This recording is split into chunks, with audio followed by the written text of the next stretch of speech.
Hello, this is Sanjay from CSIT branch. Today my English AAT topic is extensive listening. Introduction. Jeremy Hammer has this familiar advice for teachers of English who are really interested in helping the students acquire the language. Students need to exposure to the English language if their students if they want to learn it, and one of the best ways of doing this is through listening. Hama is not alone, as other methodologists have expressed the same view, saying that extensive exposure to comprehensible language, either through reading or listening, helps enhance students' general proficiency in the target language. People now agree that providing large amounts of comprehensible oral language is considered to be one of the best ways to teach a second language. Some second language researchers have even gone as so far as to suggest that comprehensible input is the only way in which people learn a second language. Krashen's view is perhaps a bit too strong and dogmatic, and many researchers tend to disagree with him. But to my knowledge, no second language researchers or pedagogists would consider large amount of meaningful language input to be harmful for language acquisition. All seems to agree that comprehensible input is extremely valuable, especially at the early stages of the language learning. Extensive listening. Reading specialists have now confirmed the key role that extensive reading plays in acquisition of reading skills, declaring that the best way to learn to read is by reading. The evidence of extensive reading is strong. It can improve students' words recognition skills, vocabulary, reading comprehension, fluency, and general language proficiency. See summaries of research on the impact of extensive reading at www.extensivereading.net. What is amazing is that students obtain all these benefits by simply doing something pleasurable. They just read anything that they find enjoyable. The only condition is that they should choose reading materials that they can understand on their own, and that they read a lot of these materials. A need of writers have recently suggested that the idea behind extensive reading can be applied to listening. Ridgway, who is particularly critical of the strategy-based approach to teaching listening, argues that in listening, working from text or from text in general may be more productive way of approaching comprehension than the working from the notion of strategies. He maintains that what students need most is ample the practice in actual listening so that they develop skills and automatically it processing oral language. If we accept the idea that extensive listening is the oral version of the extensive reading, by extension we can also say that listening is the best learned through listening. And the benefits of the extensive listening. The language learning benefits of extensive listening are many.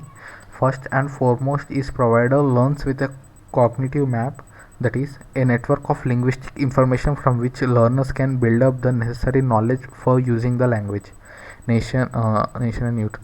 This knowledge, according to Nation and Newton, allows for the development of the other language skills. The importance of the listening in the earlier stages of the language learning is highlighted by Nord. Some people now believe that learning a language is not just learning to talk, but rather that learning a language is building a map of meaning in the mind. These people believe that talking may indicate that the language was learned, but they do not believe that practice in talking is the best way to build up this cognitive map in the mind. To do this, they feel the best method is to practice meaningful listening. And the other benefits of the extensive listening include the following. It can enhance learners' ability to cope up with the speech rate. Students often report having difficulty understanding spoken language not because the content is difficult or the language is too hard, but because it is too fast. What we consider normal speeches is often perceived as being too fast, especially by our lower proficiency students. We cannot ask them to listen faster. What we can do is to give them repeated listening practice so that they gradually becomes used to listening to normal speech. Extensive listening can improve student word recognition skill. Students may recognize words what they see them, but not when they hear them on tape. This phenomenon is quite common among lower proficiency students. Repeated exposure to spoken language and can help students develop automatically in sound script relationships. It can enhance student bottom-up listening skills in speech. Words often take on different forms from when they are said in isolation. Speech phenomena such as assimilation, contractions, and resyllabification are common in speech and known to cause listening problems. Sensitizing students to this phenomena is the first step to help students deal with them. But unless they have had enough practice in hearing the features in connected speech, they will not develop sufficient facility to deal with these speech features. It can help students become more fluent listeners. Intensive listening gives a lot of emphasis on accuracy, often at the expense of fluency. We know now that listening fluency, the ability to recognize the spoken words, phrases, and sentence smoothly, quickly, and effortlessly, is equally, if not more than important than accuracy. Fluent listening can develop only after learners have a lot of experience with meaning focused listening practice. Extensive listening can give students a lot of opportunities to experience a high level of language comprehension. What we want our students is to experience is a higher and deeper degree of comprehension when they listen to spoken text because it is the type of comprehension that is more likely to lead to acquisition. With lower proficiency learners, repeated listening of the same material, called narrow listening, does lead to greater understanding. Dupe reported that for her lower proficiency learners of the French as a foreign language, a higher degree of comprehension is possible only after the third or fourth listening. It can enhance students' proficiency in the language. Students who engage in extensive listening have reported improvements not only in their listening comprehension but also in their vocabulary, speaking, reading skills, as well as the higher confidence in the language. Extensive listening activities. As mentioned earlier, extensive listening refers to all kinds of listening activities that give students a lot of opportunities to comprehend a lot of meaningful and enjoyable input.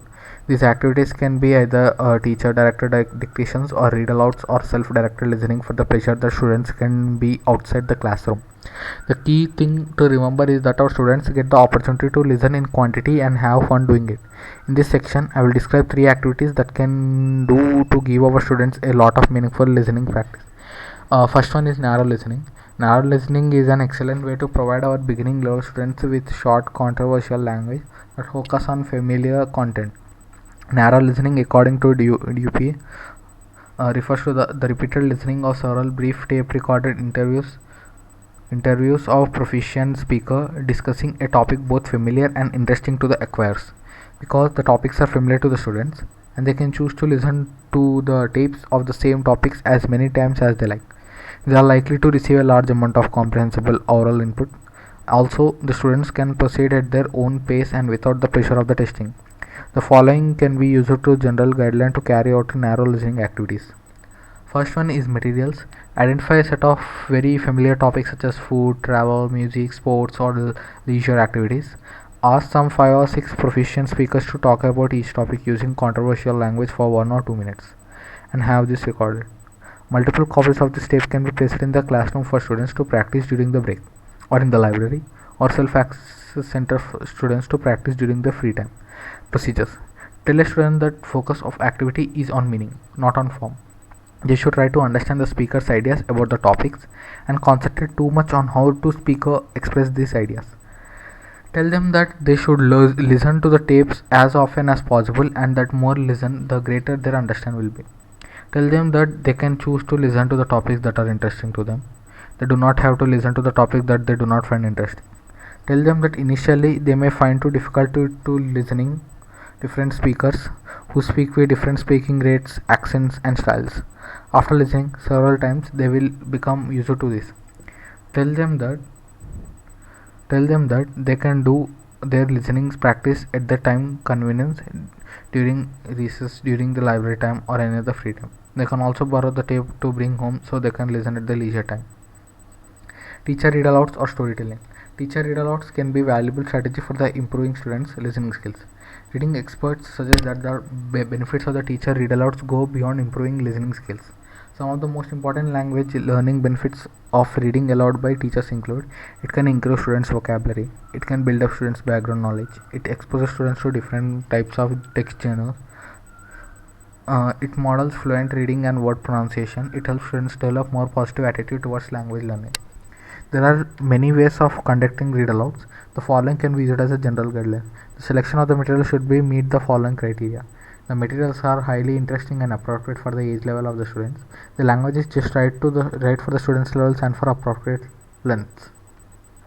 Use a variety of materials so that students are exposed to different topics, text types and language styles.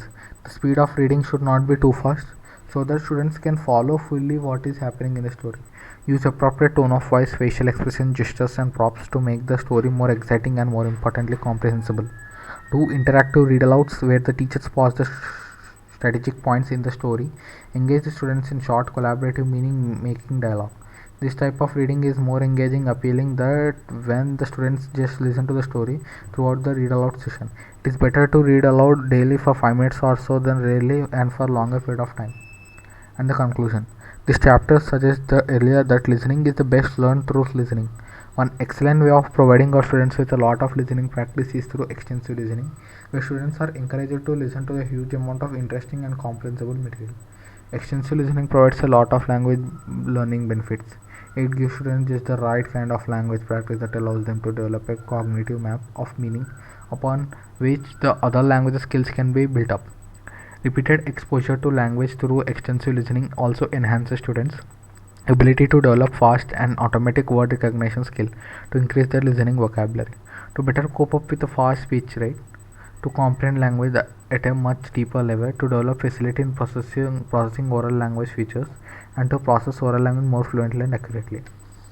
It's been suggested that exposure to input alone may not be sufficient to develop listening competence and that some focused language practice that targets key speech features is required.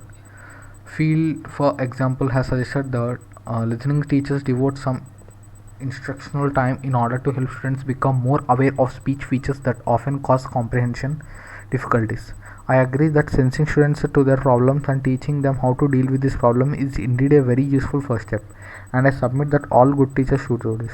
Extensive listening, which is provide students with a lot of meaningful and enjoyable listening practice, is one of the excellent ways of helping students develop automaticity of in processing oral language input.